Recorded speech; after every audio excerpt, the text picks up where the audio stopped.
¿Qué tal, amigos? Bienvenidos una vez más a nuestra segunda edición de Tiempos de Pandemia, un espacio que comenzó la semana pasada con su primera edición y hoy estamos una vez más con ustedes para detallarles cómo ha sido el balance de la semana del COVID-19 en Magallanes. Hoy el invitado que tendremos hoy día es el coordinador del laboratorio UMAC del CADI, el doctor Marcelo Navarrete, quien obviamente conversaremos sobre cómo ha evolucionado el virus de la pandemia aquí en Magallanes, el explosivo aumento de los casos que hemos visto los últimos días y también cómo él observa el panorama en la región de Magallanes. Pero sin más preámbulos, vamos a detallar cómo ha sido el balance de la semana del COVID-19 desde el sábado 8 de agosto, cuando se notificaron 49 casos, lo vamos a ver en pantalla.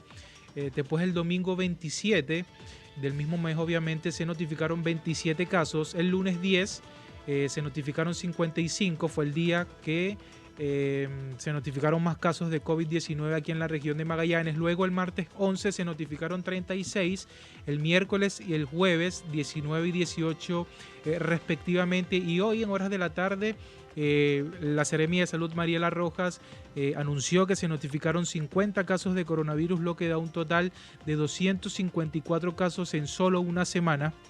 Es decir, del sábado 8 al viernes 14 de agosto. Son 4 casos más de los que tuvimos el fin de semana pasado. El fin de semana pasado tuvimos 250 casos, perdón, y el total de casos acumulados desde el 16 de marzo, cuando se notificó el primer caso de coronavirus en voz del intendente regional José Fernández, son 2.196 casos con 30 fallecidos ya. Tenemos 30 fallecidos. Recordemos que la Seremía de Salud la semana pasada indicaba que no sabía por qué habían aumentado por 2 casos de coronavirus en la región de Magallanes, puesto que teníamos 28, pero hasta ahora no ha entregado una información de por qué se aumentaron 2 casos de fallecidos con un PCR confirmado en la región de Magallanes. Pero el DEIS, el Departamento de Información y Estadística del Ministerio de Salud, también confirma que Magallanes tiene 30 fallecidos por COVID-19. También esta semana uno de los casos más relevantes es que la Seremía de Salud Mariela Rojas entró en cuarentena preventiva por ser un contacto estrecho de coronavirus que en los próximos días, en las próximas horas, yo creo que más tardar el domingo, ella debería tener el resultado de su PCR, que de salir positiva, ella se pone mucho en riesgo porque todo su equipo de comunicaciones, la jefa de salud pública, todo su equipo que la rodea entraría en cuarentena porque serían contactos estrechos de una persona que es positiva de COVID-19. Y también ella esta semana, el martes, se reunió con varias personas, se reunió con los representantes de las pesqueras, estuvo con el alcalde Claudio Radonich de Punta Arenas, que también debería entrar en cuarentena preventiva de ser así que ella sea un contacto positivo de COVID-19.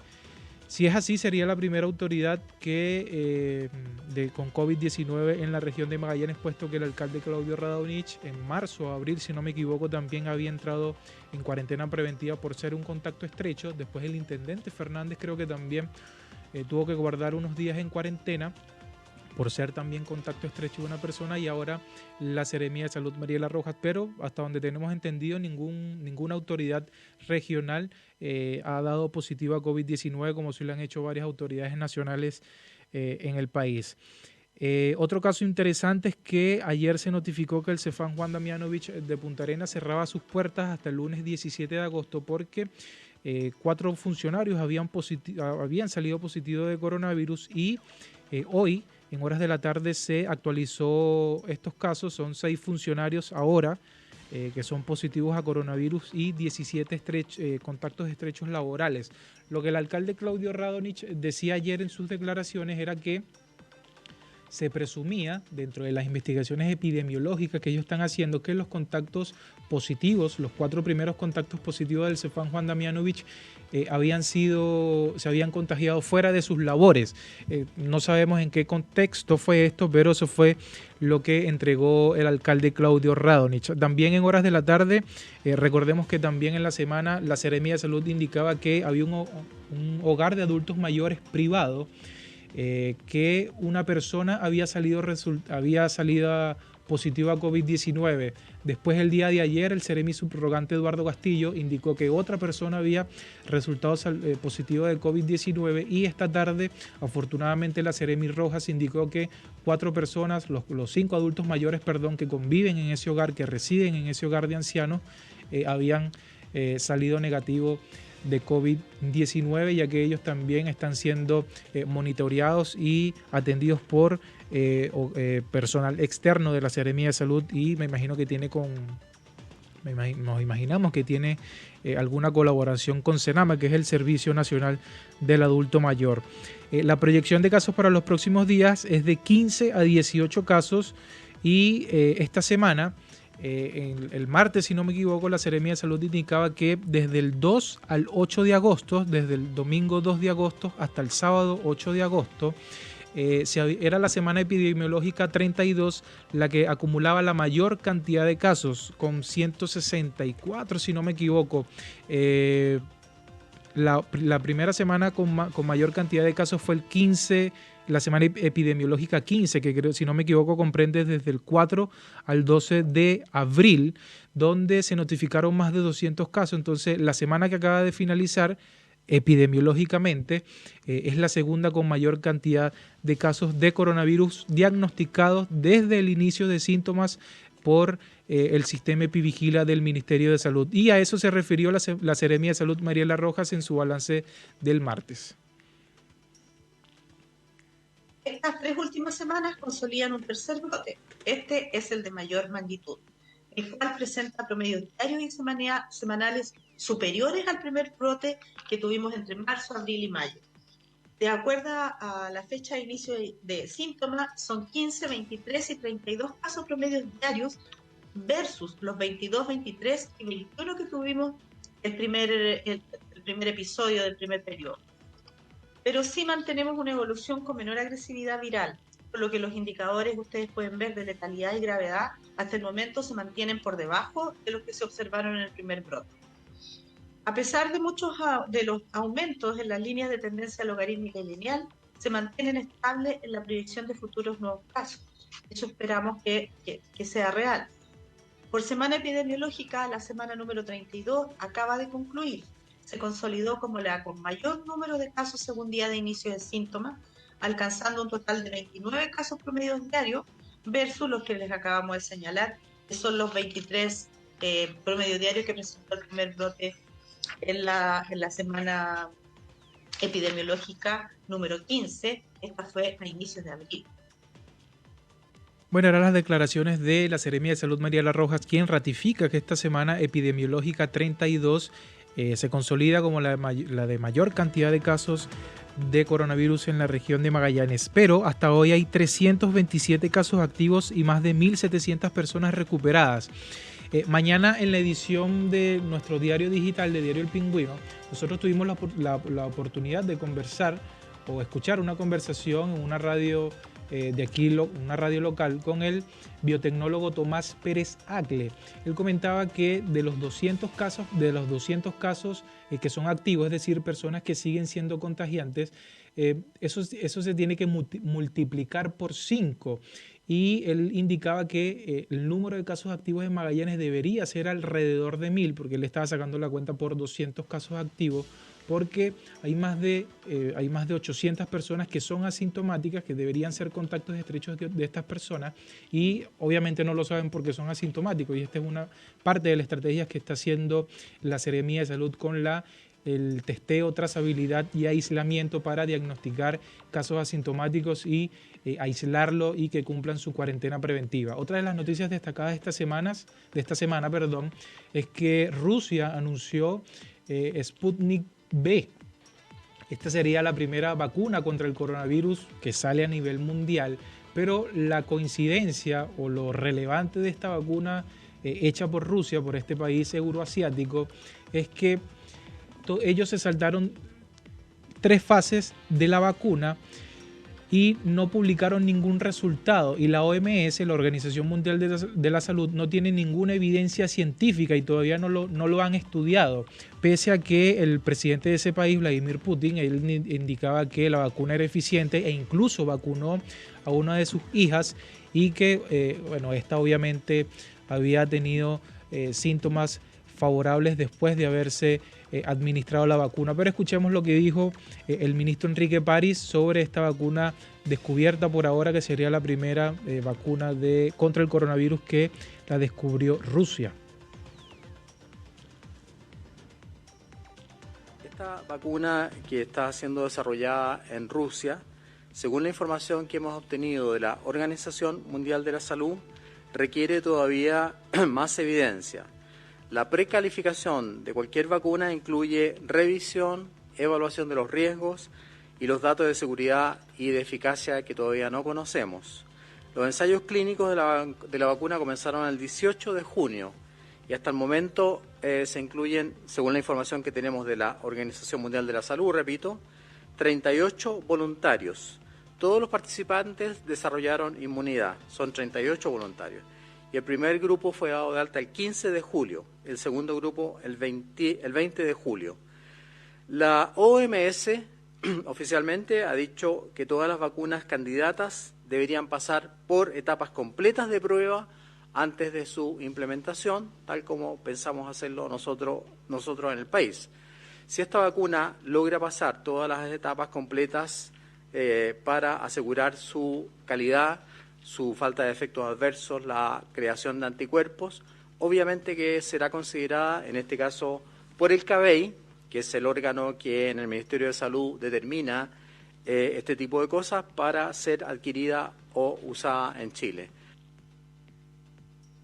Bueno, vamos a ver si la OMS, que dijo que tenía desesperación, por así decirlo, entre comillas, de descubrir, de ver los análisis, los estudios científicos de esta vacuna Sputnik V, el V por el coronavirus, para cuál es su efectividad dentro de la población. Pero también el ministro Enrique París, días después, habló sobre la vacuna que va a impulsar Argentina, que lo quiere hacer asociado con Inglaterra, que también lo van a repartir entre regiones, y él también se abrió a la posibilidad de que si esa vacuna también era efectiva, obviamente podría ser distribuida por nuestro país y obviamente suministrar la vacuna a la población de riesgo, que son los adultos mayores, los niños, las personas con enfermedades cardiovasculares, por así decirlo, y también todo el personal de salud.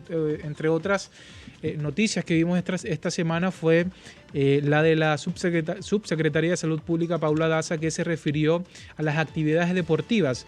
Obviamente las actividades deportivas en las comunas o en las regiones que están en cuarentena no pueden reunirse ningún tipo de persona ningún día a la semana, pero por ejemplo en Magallanes, que estamos en la etapa 2, en la etapa de transición, se pueden reunir más de 10 personas, y ella también, obviamente en espacios libres, en espacios abiertos, para hacer cualquier tipo de deporte. Pero ella se refirió a este tema el miércoles en el balance diario del COVID-19 desde La Moneda. Escuchemos las declaraciones de la subsecretaria de Salud Pública, Paula Daza.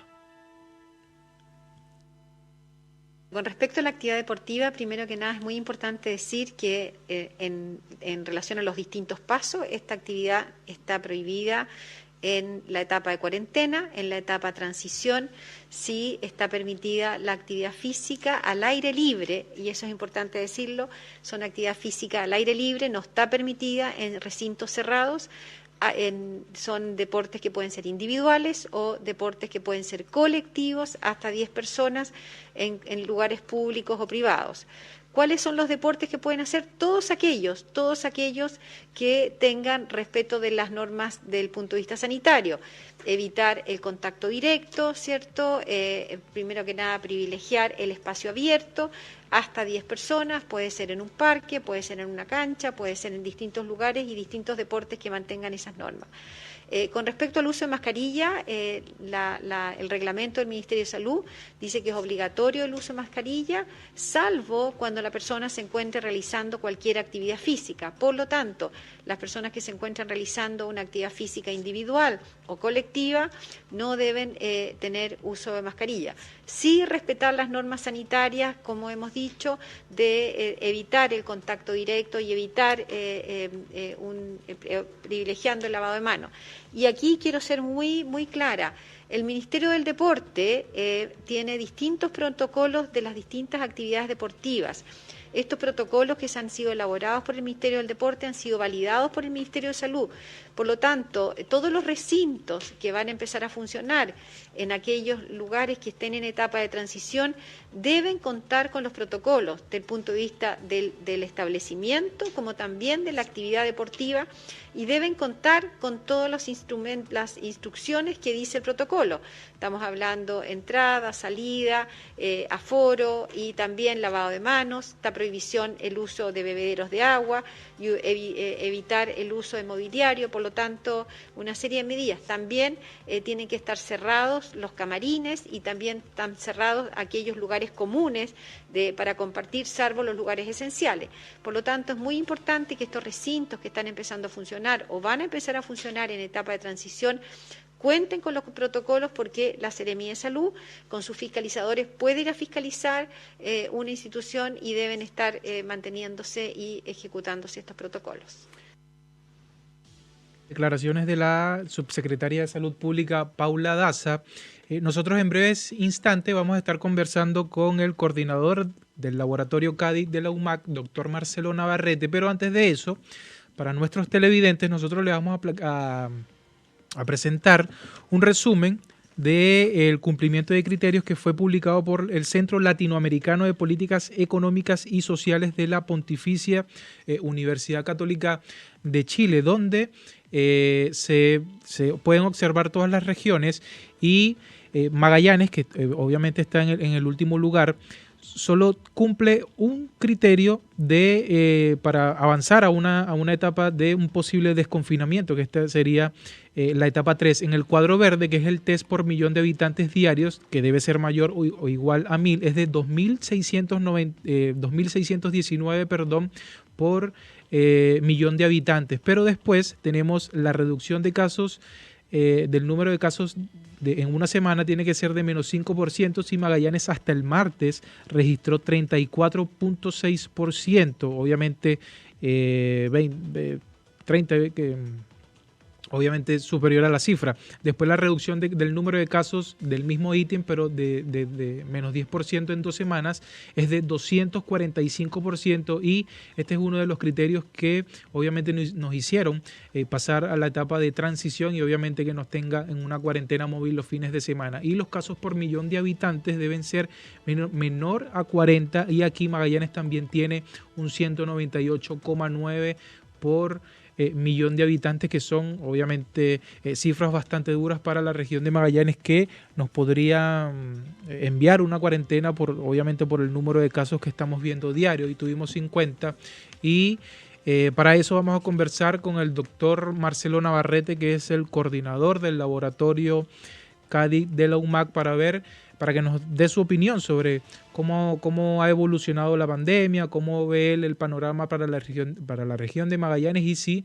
él considera que es necesario que Magallanes o Punta Arenas específicamente pueda entrar a cuarentena.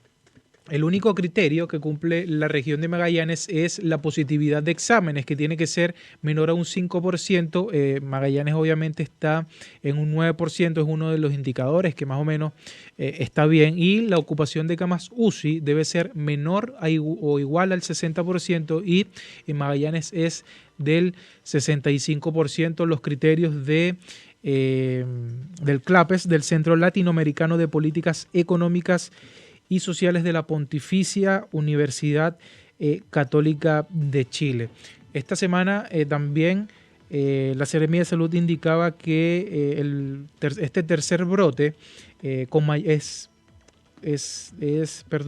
tercer brote con mayor cantidad de casos semanales y diarios, y se caracteriza por pacientes asintomáticos, pero la diferencia entre este brote y lo que tuvimos entre marzo y abril es que la letalidad y la gravedad están por menor al índice que indica el Ministerio de Salud. Sin más preámbulos, vamos a tener al doctor Marcelo Navarrete, coordinador del laboratorio CADI de la UMAC.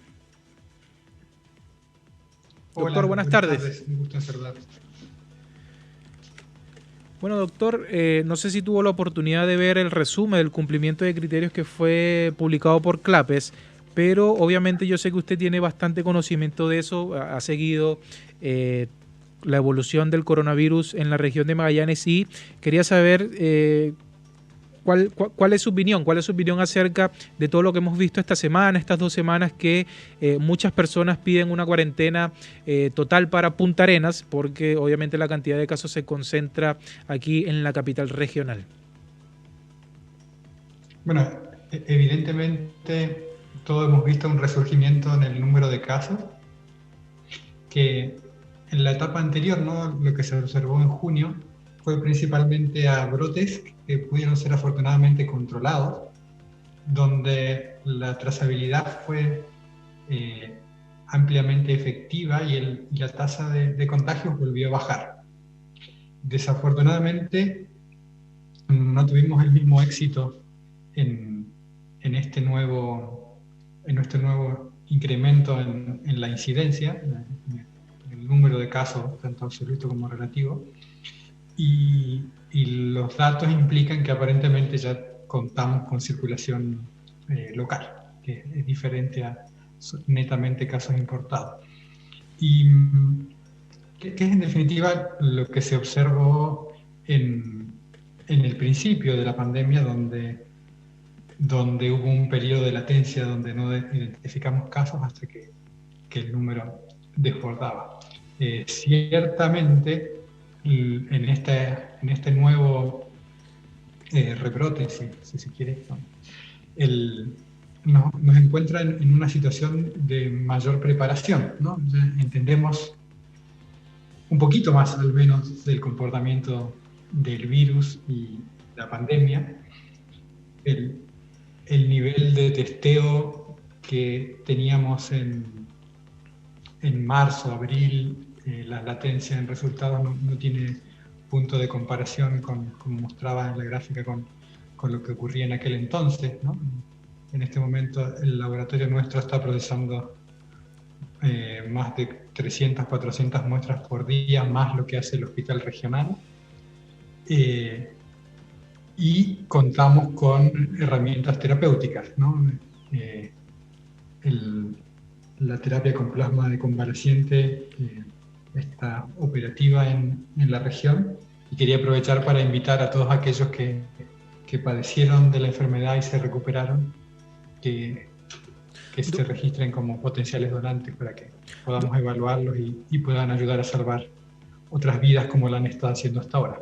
Doctora, y como bien mencionaba, afortunadamente este aumento de la incidencia no se ha acompañado de mayor mortalidad. Y en realidad no sabemos bien por qué, no sabemos si es algo inherente al virus o a que estamos en mayor condición de identificar los casos y de actuar oportunamente y con otras herramientas terapéuticas. Eso que usted acaba de mencionar, doctor, que no saben por qué el virus se ha comportado diferente a como vivimos en marzo y abril, porque aún, entre comillas, tenemos una capacidad hospitalaria baja y dentro de lo que usted comentaba, yo sé que usted también se reúne bastante con el infectólogo del Hospital Clínico de Magallanes, el doctor Rodrigo Muñoz, y la doctora infectóloga también, Mónica Pinto, y una de las cosas que yo rescato de lo que dijo hace varias semanas a nuestro diario el infectólogo Muñoz es que él decía que no sabía por qué el virus se estaba comportando de forma diferente en la capacidad hospitalaria a como vivimos en marzo y abril, porque en esos tiempos yo recuerdo que teníamos más de 45 personas hospitalizadas, aeroevacuamos a más de 15 personas y la capacidad hospitalaria estaba al límite. Yo creo que en ese entonces todavía no estaba listo, por así decirlo, no arrancaba todavía el CADI de la UMAC, y ahora con las muestras diarias que usted está diciendo, que ya producimos casi 500 muestras muestras diarias, son 300 que hace el laboratorio, más, no sé, poco más de 200 que puede hacer el Hospital Clínico de Magallanes también. La región es una de las que hace más test por cada 100.000 habitantes y por millón de habitantes, y eso también podría verse que esto también se debe a esta baja capacidad hospitalaria que hemos tenido durante este tercer brote con mayor incidencia de casos, pero con baja gravedad y letalidad.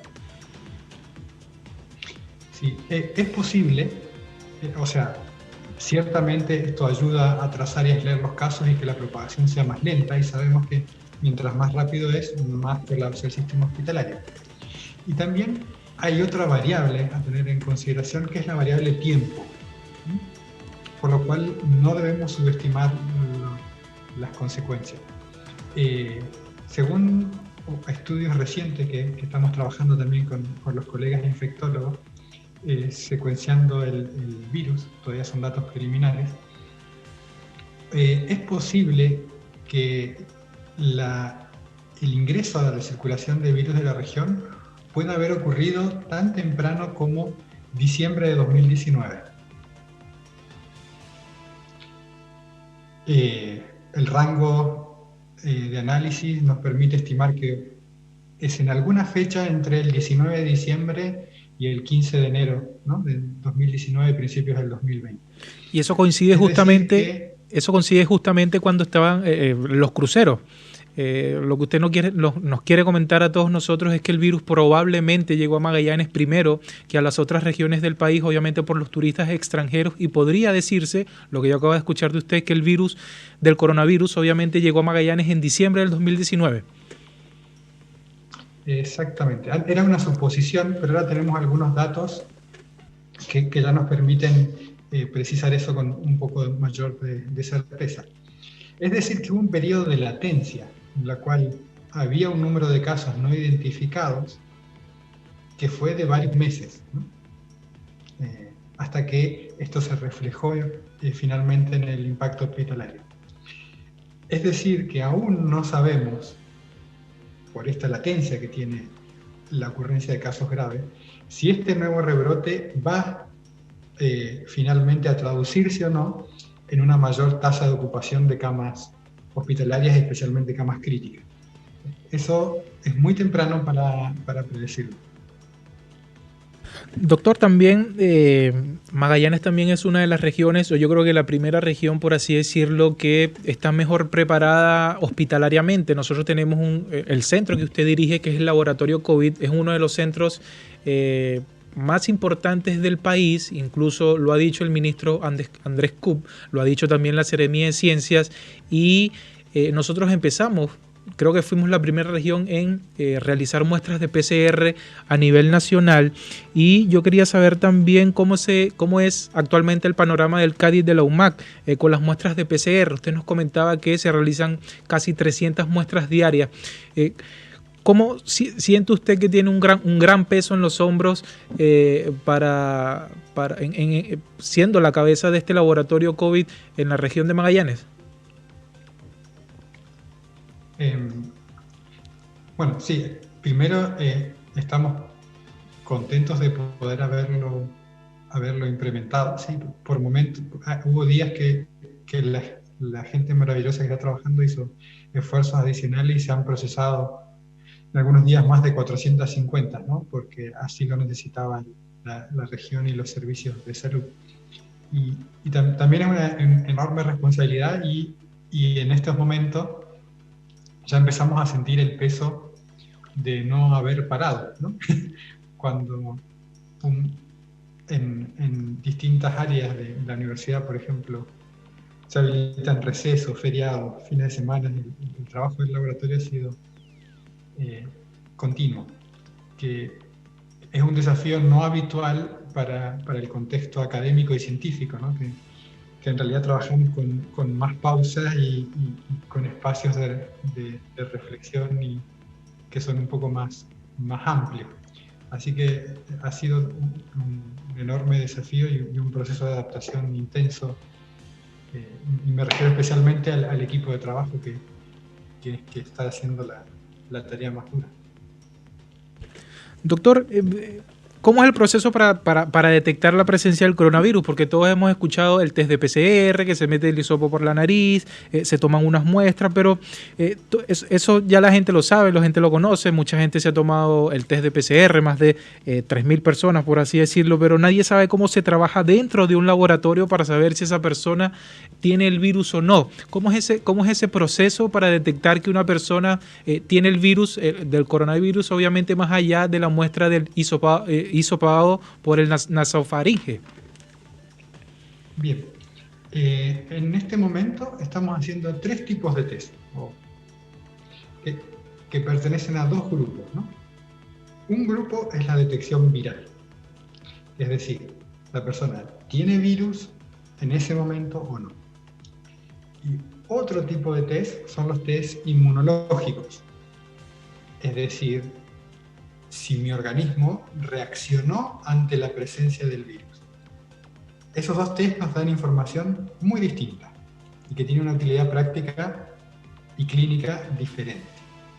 Entonces, por una parte, el test de detección viral, conocido también como PCR, es el que se lleva la mayor cantidad del trabajo, ¿no? En este momento son más de 15.000 muestras que hemos procesado, que tiene una etapa donde se mata el virus para no exponer al personal en las siguientes etapas del proceso. Ese virus luego se le extrae su material genético a través de un sistema de extracción, que en este momento tenemos 3 sistemas operativos en paralelo. Uno es un equipo que donó la Asociación de Salmoneros de Magallanes, que es el que hace la mayor cantidad bruta de exámenes, porque procesa de forma automática tandas de a 100, ¿no? Luego tenemos otro equipo que lo prestó el SAG, Servicio Agrícola Ganadero, que procesa un número menor de muestras por hora, pero que también está operativo, y luego los sistemas manuales para casos de urgencias, emergencias o muestras que requieren mayor celeridad. Entonces, están trabajando esos 3 equipos en paralelo. Y luego eso se amplifica en una PCR. Es una máquina que lo que hace es amplificar el material genético y medir cuánto hay. Que también hay 2 equipos trabajando en paralelo. Uno que nos prestó la Fundación SECUA, y otro que lo donó Cargill, más el equipo de la universidad. Doctor, y por otra parte tenemos... Continúa. Y por otra parte está el equipo de gente que detecta la presencia de anticuerpos. Que eso es para saber si la persona respondió a la presencia de virus o no. Que eso se utiliza principalmente en la producción de plasma, porque se necesita que una persona haya tenido anticuerpos en una cantidad grande y anticuerpos de cierta calidad, de manera tal que puedan ayudar a otra persona a recuperarse. Ese es el famoso IgM. Exactamente.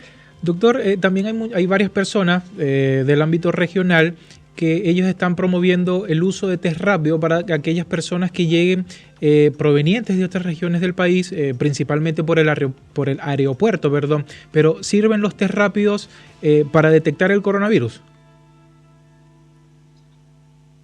Sirven para detectar el coronavirus, esa es la respuesta, sí, pero no es lo más adecuado para esa utilidad en particular. ¿Por qué? ¿Por qué? Porque la mitad de las personas que recién se contagiaron o en las 72 horas previas van a tener un test absolutamente negativo. Y si esas personas desarrollan una enfermedad asintomática, la tasa de negativos es aún mayor.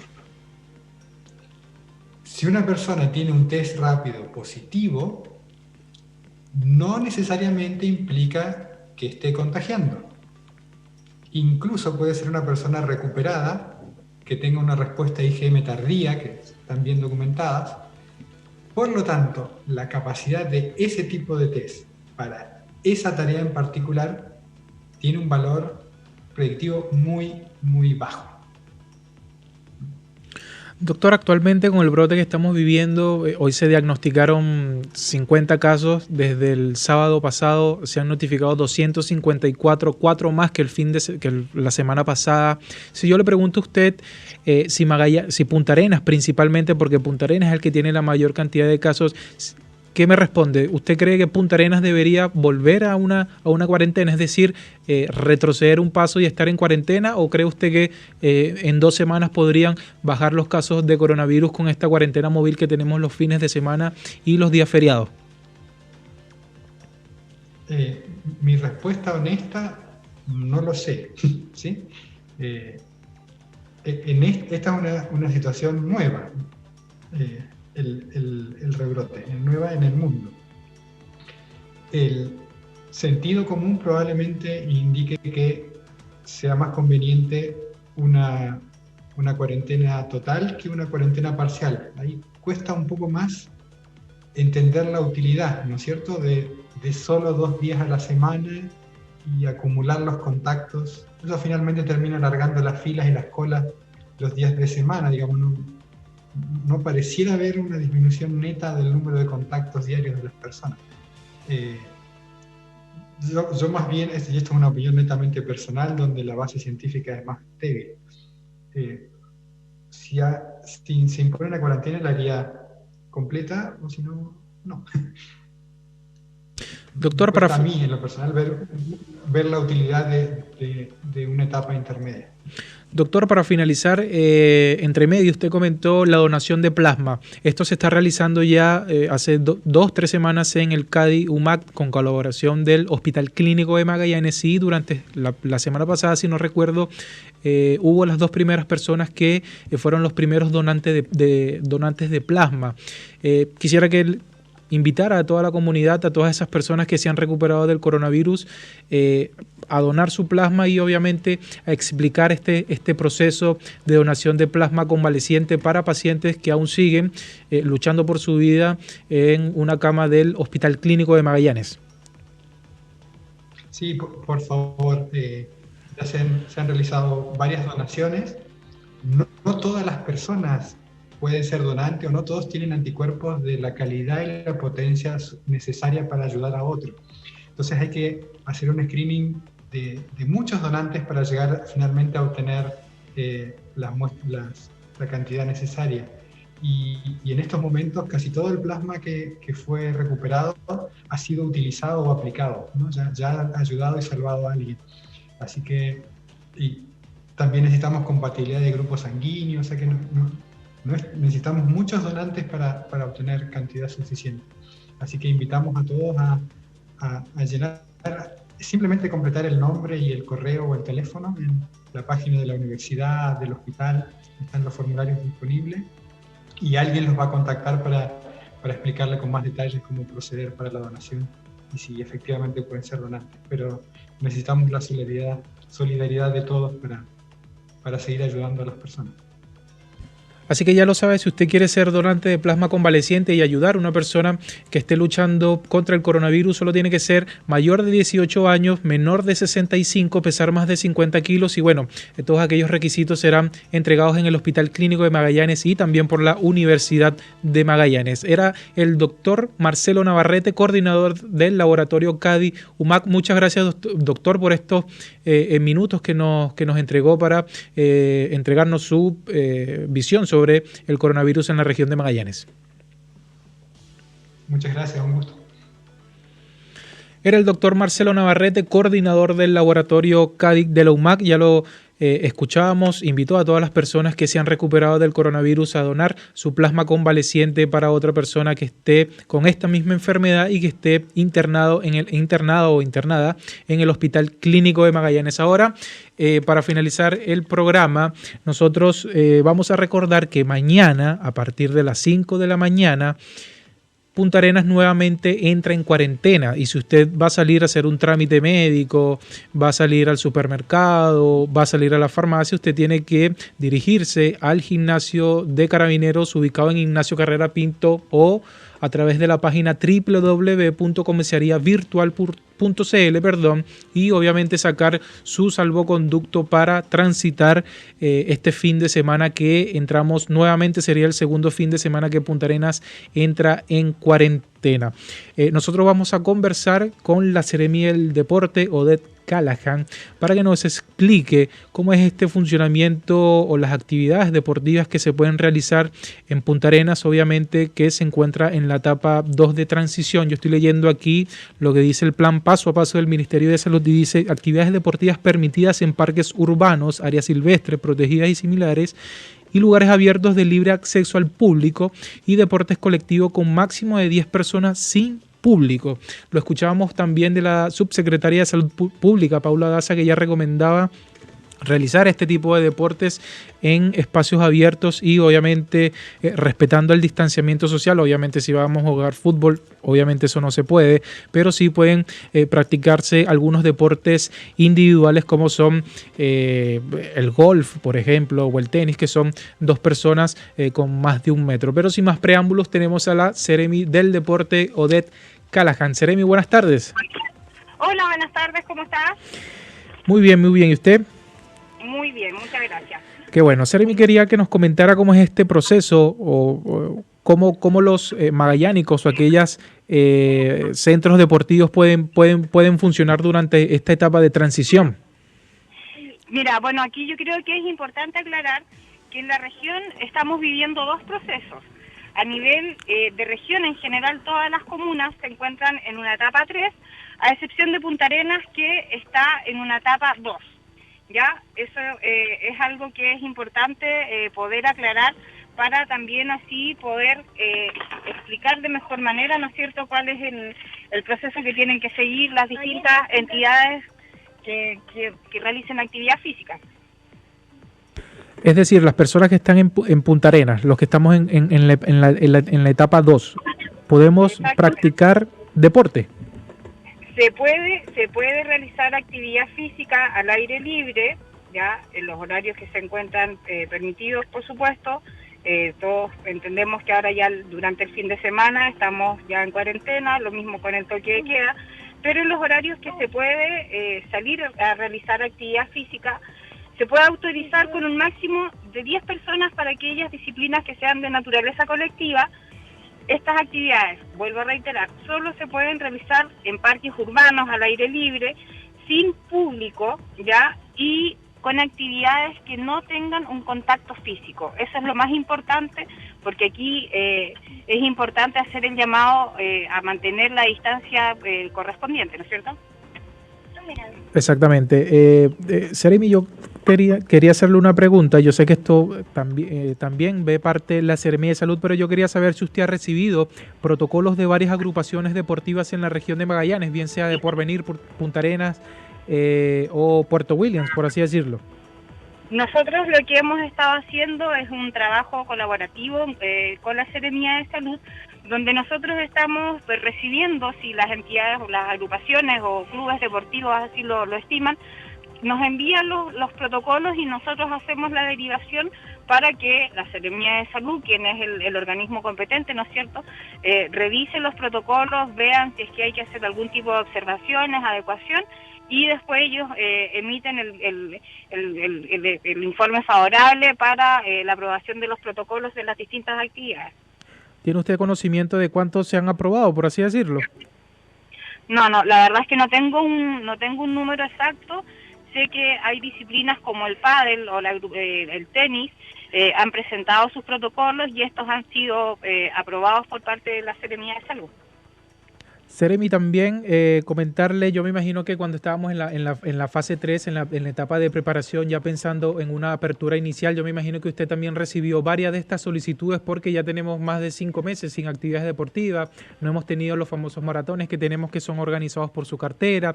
El año pasado también tuvimos la selección de básquet juvenil, que recuerdo que fue en el Gimnasio Fiscal, si no me equivoco. Me imagino que todos esos deportes que veían una luz al final del túnel, se tuvieron que retrasar. Sí, bueno, nosotros en el fondo estamos trabajando siempre, como te decía, de la mano con la Seremi de Salud. También presentamos los protocolos del Instituto Nacional de Deporte, de todos los recintos que son administrados por el IND, porque también vamos a tener que ajustar toda nuestra oferta programática, talleres, programas, eventos que nosotros realizamos en esta época hubiésemos hecho la tradicional corrida nocturna, ¿no es cierto?, que fue una actividad que tuvimos que suspender, pero igual hemos estado trabajando de manera virtual. De hecho, este fin de semana queremos hacer una invitación porque el día sábado, a partir de las 16 horas, nosotros vamos a tener un evento virtual que se llama Se Mueve, donde durante 3 horas vamos a estar realizando diferentes actividades. Vamos a partir con un circuito, para los más pequeños, para después continuar con una rutina para el adulto mayor. Después nos trasladamos a una rutina de acondicionamiento físico, de body combat, y finalizamos con una clase de baile entretenido. Me imagino que en este tiempo ha cambiado mucho el deporte, porque nunca estábamos acostumbrados a hacer deporte por Zoom, ni por Skype, ni por videollamadas, y yo creo que para usted también ha sido bastante impactante todo este proceso que estamos viviendo. O sea, nosotros extrañamos muchísimo el poder participar de todas las actividades. Magallanes se destaca por realizar todos los días y todos los fines de semana, ¿no es cierto?, diferentes actividades.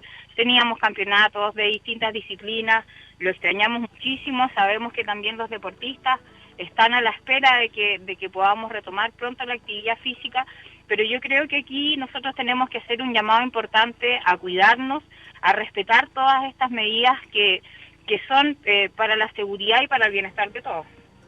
Seremi, me imagino que cuando pase esta epidemia, esta pandemia que estamos viviendo, yo entiendo que ustedes tienen varias actividades que han retrasado, pero una vez que esto se normalice, por así decirlo, ¿tiene usted claro cuáles son las actividades que se pueden realizar en un periodo corto de tiempo para que todos vayamos acostumbrándonos al deporte después, obviamente, de pasada la pandemia? Mira, la verdad es que nosotros hemos estado trabajando siempre pensando en que pronto ya vamos a retomar las actividades. El Instituto Nacional de Deportes tiene todos los años programados distintas actividades. Bueno, ya vimos que tuvimos que suspender los Juegos de la Araucanía, ¿no es cierto? Los Juegos Escolares también en una etapa nacional ya fueron suspendidos. Ahora estamos viendo si se puede realizar en una etapa regional o en una etapa comunal. Es algo que vamos a seguir trabajando. Ojalá pudiéramos tener una etapa nacional, pero siempre va a estar sujeto a cuál es la evolución de lo que estamos viviendo ahora como país. Bueno, Seremi, muchas gracias. La despedimos. Será la Seremi del Deporte, Odette Callahan, quien nos invitó a realizar una actividad deportiva mañana en esta nueva modalidad que tenemos ahora por Zoom. Seremi, quería despedirla, pero sin antes que nos hiciera una nueva invitación a todas aquellas personas que nos encontramos en casa, que vamos a estar mañana en casa para participar en su actividad deportiva. Sí, por supuesto, la invitación es a que este día sábado, a partir de las 16 horas, se conecten a través de Facebook, Mindet Magallanes, ya, y participen durante 3 horas de estas entretenidas rutinas que vamos a tener para toda la familia. Así que ya saben, Magallanes se mueve, demostremos que los magallánicos hacemos actividad física, que nos gusta el deporte y disfrutemos de esta entretenida actividad. Seremi, muchas gracias. Así que mañana no se pierdan por Mindet Magallanes, por el Facebook del Mindet Magallanes, esta nueva actividad deportiva en la previa del Día del Niño. Muchas gracias, Seremi, que tengo buenas tardes. Igualmente, un cariñoso saludo para todos quienes nos escuchan. Muchas gracias. Era la Seremi del Deporte, Odette Callahan, quien nos invitó a esta jornada del deporte a través del Facebook del Mindet Magallanes. Yo soy Jesús Nieves, esto fue Tiempos de Pandemia, nuestra segunda edición, y nosotros nos reencontraremos el próximo viernes a las 16 horas de Magallanes, 15 horas de Santiago. Yo me despido, yo soy Jesús Nieves, que tengan muy buenas tardes.